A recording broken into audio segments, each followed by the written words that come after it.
ओम नमः शिवाय। मित्रों, मैं आचार्य तेजपाल अपने परम उच्च कार्य साधन यूट्यूब चैनल में आप सभी का हार्दिक स्वागत करता हूं। मित्रों, जब किसी पर विपत्ति आती है तो कहा जाता है कि ग्रह ठीक नहीं है। जिस तरह हमारे जीवन पर ग्रहों का प्रभाव पड़ता है, उसी प्रकार मित्रों नक्षत्रों का भी हमारे ऊपर प्रभाव पड़ता है। एक दिन में नक्षत्र 27 नक्षत्र होते हैं और एक दिन में एक नक्षत्र चलता है। 28वां दिन शुरू होते ही दूसरा नक्षत्र बदल जाता है। जो पहले दिन नक्षत्र आएगा, फिर 27 दिन तक नक्षत्र सभी चलते रहेंगे। 28वें दिन लगते ही पहले दिन वाला नक्षत्र फिर शुरू हो जाता है। तो मित्रों, जब जन्म पत्री बनाते हैं तब ग्रहों के बारे में बता दिया जाता है, लेकिन नक्षत्रों के बारे में कोई नाम नहीं लिया जाता है। यदि कोई बच्चा मूल नक्षत्र में पैदा होता है तब तो ये कह दिया जाता है कि बच्चा आपका मूल नक्षत्र में पैदा हुआ है। इसके बाद में नक्षत्र का कोई नाम नहीं लिया जाता है। तो मित्रों, आज हम आपको एक ऐसे नक्षत्र के बारे में जिक्र करूंगा जो बहुत ही पुण्यशाली होता है। लेकिन नक्षत्र बहुत से अच्छे भी होते हैं और बहुत से खराब भी होते हैं। उन्हीं नक्षत्रों में एक स्वाति नाम का नक्षत्र होता है। स्वाति नाम का नक्षत्र होता है जिसमें यदि आपने कोई कार्य किया तो जो सोचोगे वो फटाफट होगा। वो नक्षत्र स्वाति नक्षत्र कहलाता है।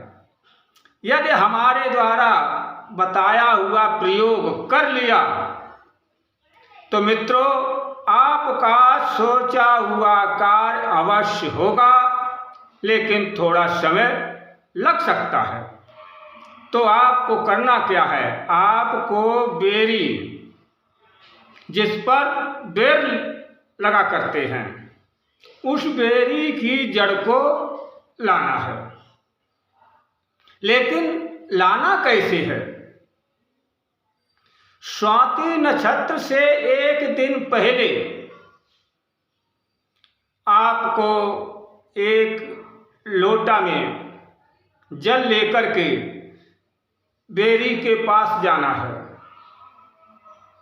और उस बेरी पर जल चढ़ा दीजिए। वहीं पर भोले बाबा से अर्जी लगाइए, हे कैलाशपति बाबा, भूतनाथ, उमापति,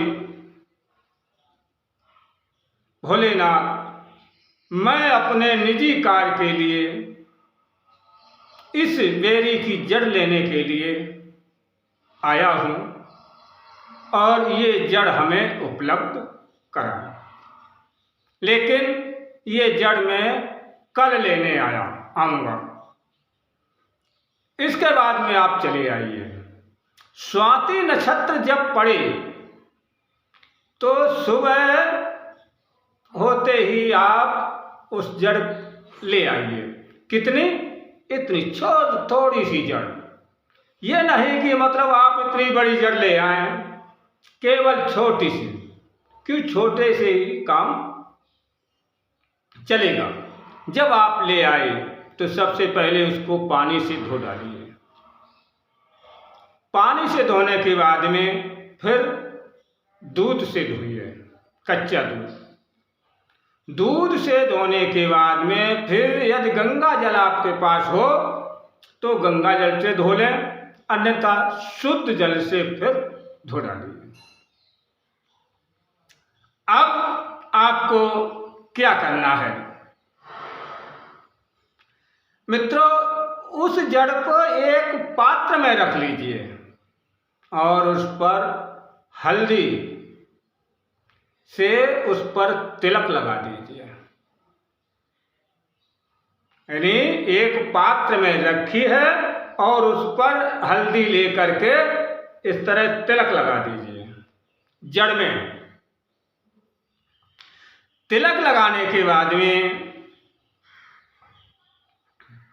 आप एक दीपक जलाइए और उत्तर की दिशा की तरफ मुख करके आपको जो मैं मंत्र बताऊंगा उस मंत्र का आपको जाप करना है। जाप कितना करना है? 216 बार, अर्थात 2 माला का जाप करना है। अब वो मंत्र कौन सा है मित्रों? इससे पहले मैं बता दूं कि कुछ मंत्रों में माला जरूरी भी होती है और कुछ मंत्रों में माला की कोई जरूरत नहीं होती, लेकिन कुछ मंत्रों में माला किसी की हो सकती है। इस जो मंत्र मैं बताऊंगा इसमें रुद्राक्ष की माला होना चाहिए। रुद्राक्ष की माला से आपको 16 बार जप करना है, 216 बार। मंत्र है ओम अंतरिक्षाय नमः, ओम अंतरिक्षाय नमः। इस मंत्र का आपको 2 से 16 बार अर्थात 2 माला का जाप करना।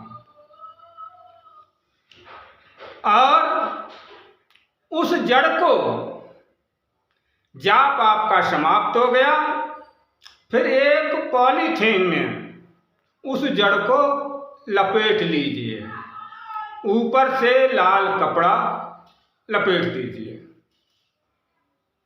ये पॉलीथीन क्यों बताता हूं मैं?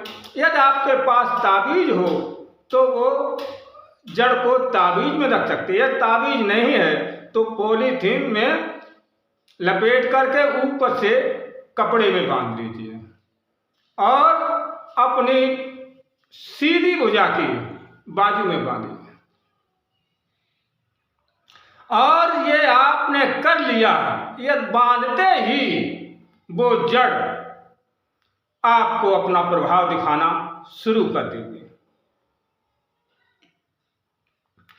फिर आप जो कार्य सोचोगे, विचारोगे और वो तुरंत पूर्ण होने लग जाएगा।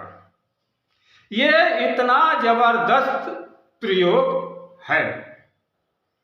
मित्रों, वीडियो अच्छा लगा हो तो लाइक कर देना और भी अच्छा लगा है तो इसे शेयर भी कर देना, साथ साथ में कमेंट भी करना। और हाँ, यदि आपने हमारा चैनल सब्सक्राइब नहीं किया है तो सब्सक्राइब भी कर लेना चैनल को। इसी के साथ में हम अपनी वाणी को विराम दे रहा हूँ। अब मिलेंगे अगले वीडियो में नई जानकारी के साथ। तब तक के लिए जय मां आदिशक्ति। ओम नमः शिवाय।